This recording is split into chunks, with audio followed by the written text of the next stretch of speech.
നാട്ടിൽ വന്നു കഴിഞ്ഞാൽ മിനിമം ഒരു പ്രാവശ്യമെങ്കിലും എറണാകുളം പോകണം, ഇല്ലെങ്കിൽ ഒരു രസമില്ലാന്നേ. ഈ പ്രാവശ്യം നാട്ടിൽ വന്നിട്ട് ആദ്യത്തെ എറണാകുളം യാത്രയാട്ടോ ഇത്. ഈ പ്രാവശ്യം ഒരുപാട് സമയമില്ലാത്തതുകൊണ്ട് ഇതായിരിക്കും ആദ്യത്തെയും അവസാനത്തെയും യാത്ര. പോകുന്നതിൽ വലിയ ഉദ്ദേശങ്ങളൊന്നുമില്ല, കുറച്ച് ഷോപ്പിംഗ് ചെയ്യണം, പിന്നെ ഒരുപാട് ഫുഡ് അടിക്കണം.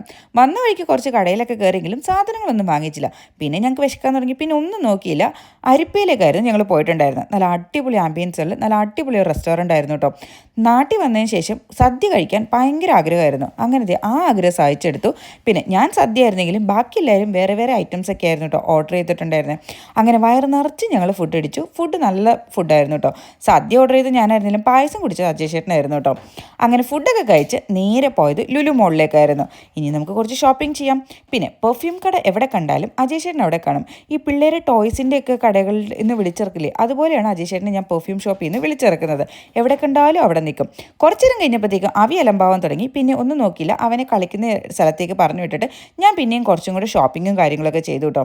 എൻ്റെ ഷോപ്പിംഗ് എല്ലാം കഴിഞ്ഞ് തിരിച്ച് മോളിൽ ചെന്നപ്പോഴത്തേക്കും ഇവിടെ ഒരാൾ തകർത്ത് തിമിർത്ത് കളിച്ചുകൊണ്ടിരിക്കുകയാണ്. ഇത് കണ്ടപ്പോഴാണ് ഞങ്ങൾക്കൊരു കാര്യം ഓർമ്മ വന്നത്. ഇങ്ങോട്ടൊന്നും വരണ്ടായിരുന്നു, നേരെ വണ്ടർല ബുക്ക് ചെയ്ത് അങ്ങോട്ട് പോയാൽ മതിയായിരുന്നു. എന്താണേലും പോയ ബുദ്ധി ഇനി കിട്ടത്തില്ലല്ലോ, ഏതായാലും അടുത്ത വരവിന് എന്താണേലും ട്രൈ ചെയ്യാം. അങ്ങനെ കളിച്ചുകൊണ്ടിരിക്കുന്നതിൻ്റെ സമയത്താട്ടോ അത് ഈ ഒരു സാധനത്തിൽ കയറാൻ പോയത്. ഈ സാധനം കയറാൻ പോയപ്പോൾ എൻ്റെ തലയ്ക്ക് വലുപ്പമില്ലാന്ന് പറഞ്ഞിട്ട് ആ ചേച്ചി എന്നെ ഇറക്കി വിട്ടു. എന്ത് ചെയ്യാനാണ്.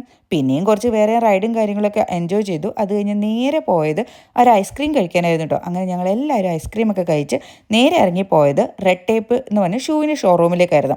അജയ് ഷൂവോ കാര്യങ്ങളോ എന്തൊക്കെയോ വാങ്ങുന്നുണ്ടായിരുന്നു.